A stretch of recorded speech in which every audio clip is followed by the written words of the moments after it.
대통령이 결정이 됐습니다. 그럼 부동산 시장은 어떻게 되는 거야? 아마 구독자분들 궁금하실 것 같아서 오늘 살펴보겠습니다. 안녕하세요. 앵커리 이현경입니다. 오늘 여러분의 궁금증을 풀어주실 동네 알부자 언니 오랜만에 오셨습니다. 어서 오십시오. 안녕하세요. 네. 자, 그러면 동네 알부자 언니한테 제가 직접적으로 여쭤보면 지금 윤석열 대통령 당선인이 이제 결정이 됐잖아요. 네. 그러면 세금은 어떻게 되는 거예요? 세금은 일단 변화가 양도세 일시적 완화 정책이 있을 것으로 예상이 되고요. 그리고 종합부동산세와 재산세가 지금 분리돼 있잖아요. 요거를 하나로 통일해서 세율을 좀 낮춘다는 이야기가 있습니다. 정확하게 세율이 얼마가 될지, 얼마의 세금이 절약이 될지는 조금 더 구체적인 방안들이 나와봐야 알 것 같습니다. 양도세가 조금 완화가 되면 지금 팔려고 기다리신 분들은 지금 팔아야 돼요, 그러면? 지금보다는 세율이 정확하게 결정이 되고 기간이 결정이 될 때까지는 조금 숨고르게 하시면 좋을 것 같고요. 예. 1가구 1주택의 경우에는 거의 비과세 혜택을 받으시는 분들이 많아요. 그리고 1가구 1주택 가지신 분들 중에서 고가주택에 해당하는 주택을 갖고 계셨던 분들이 종합부동산세 때문에 조금 불만이 있으시기도 했고 그거 가지고 이제 여러 가지 정책 때문에도 말들이 많았잖아요. 이 부분이 어떻게 변화되는지를 보시고 1가구 1주택의 경우에는 되도록이면 주택 보유를 하시는 쪽으로 생각을 하시면 좋고 다주택자들, 1가구 2주택 이상 갖고 계신 분들은 일단 양도세 완화 정책이 나오는 것에 따라서 매물을 내놓을 것인지 아니면 증여나 상속을 하실 것인지를 결정하시면 좋을 것 같습니다. 이제는 재산세를 내고 또 종부세에 해당하시는 분들이 많은데 그걸 따로따로 보유세를 보유하지 않고 합쳐주겠다 뭐 이런 얘기인 거잖아요? 네, 그런 취지로 말씀을 하신 것 같은데요. 정책이라는 게 입법화되고 그게 구체화돼서 법률로 제시가 될 때까지는 시간이 걸리기 때문에 일단 공약이 그랬다는 거고 네. 어떻게 될지는 좀 지켜봐야 될 것 같습니다. 이것도 국회에서 통과를 시켜줘야 되는데 이번에 부동산이 선거에 영향을 많이 줬기 때문에 부동산 민심이 어떤 결정을 하게 될지는 좀 지켜봐야 될 것 같고요. 우선 네. 임대차 3법이 지금 시행되고 있는 부분 설명을 좀 해주시고, 네, 그리고 이제 이게 바뀔 것 같죠? 어떻게 되나요? 일단은 임대차 3법을 좀 조정을 하겠다라는 게 공약 중에 있었기 때문에 바뀌긴 할 것 같아요. 여러분들이 이제 체감을 하실지 안 하실지 모르겠지만 일단 전세가 예전에는 계약 자체가 2년씩이었어요.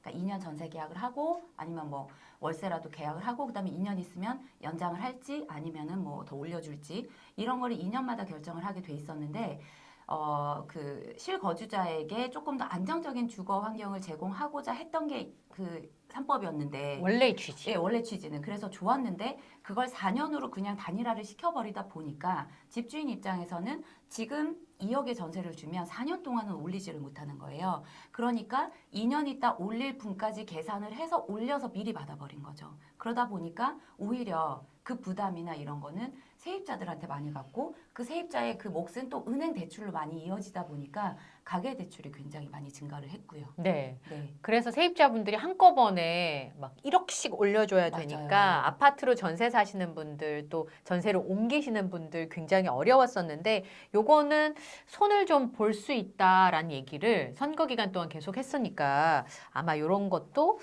영향을 주지 않을까. 예. 어쨌든 재건축을 쉽게 하게 해주겠다 뭐 이런 거죠. 그렇죠. 지금은 재건축, 재개발을 굉장히 규제하는 쪽으로 많이 법률이 시행이 됐었는데요. 그거를 조금 더 유하게 할 수 있게 해주겠다라고는 했습니다. 네. 그런데 그게 그 공약을 내걸고 당선인이 당선 확정이 되자마자 아침에 하루도 안 됐는데 벌써부터 재개발, 재건축에 눈을 돌리시는 돈 많으신 우리 사모님들이 움직이기 시작했다고. 그게 무슨 얘기예요? 재개발이나 재건축이 될 만한 곳들은 있는데 허가가 안 나서 될까 안 될까 투자를 할까 말까 했었던 분들도 계시고요.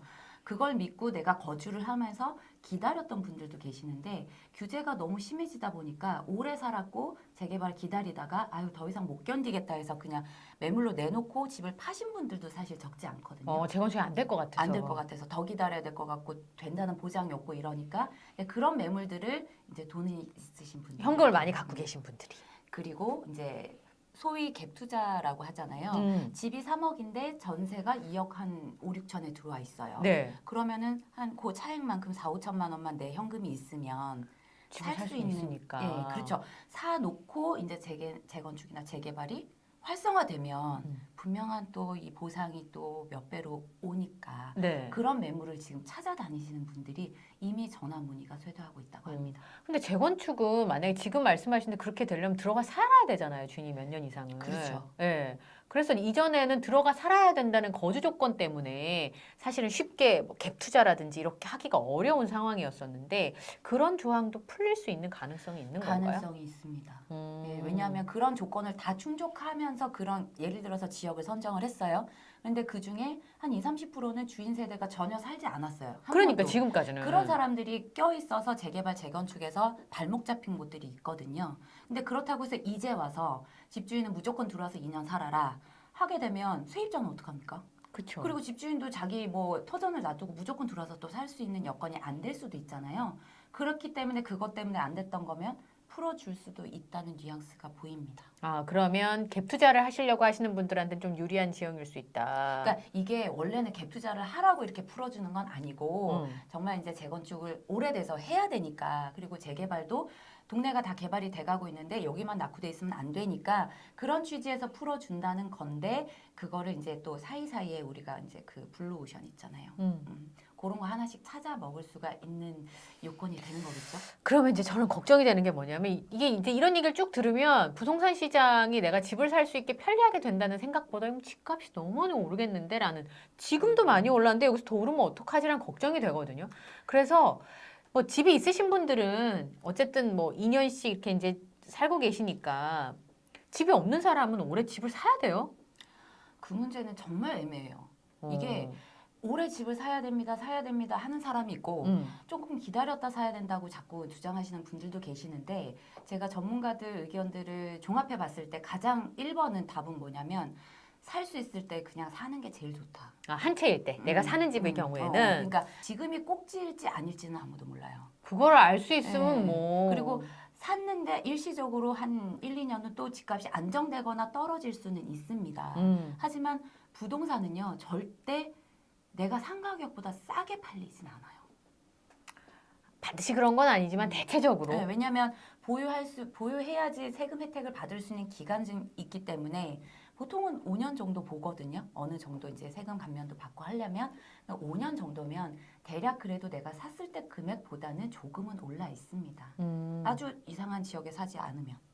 그래서 그런 부분들을 고려했을 때는 현금 보유력이 좀 된다. 너무 대출 과하게 안 받아도 된다 하는 선에서만 내 집 마련은 그냥 빨리 하시는 게 좋을 것 같습니다. 투자의 문제는 다르지만 내 집 마련은 내가 여력이 될 때. 그렇죠. 예. 근데 대출 규제가 또 어떻게 될지는 아직 결정이 되지 않았기 때문에 저희가 딱 단정적으로 말씀드릴 수는 없습니다만 아휴, 뭐 하여튼 집 한 채 마련하기 좀 쉬운 어려워요. 계절이 왔으면 좋겠어요. 어려워요. 예. 집 사는 거 예. 너무.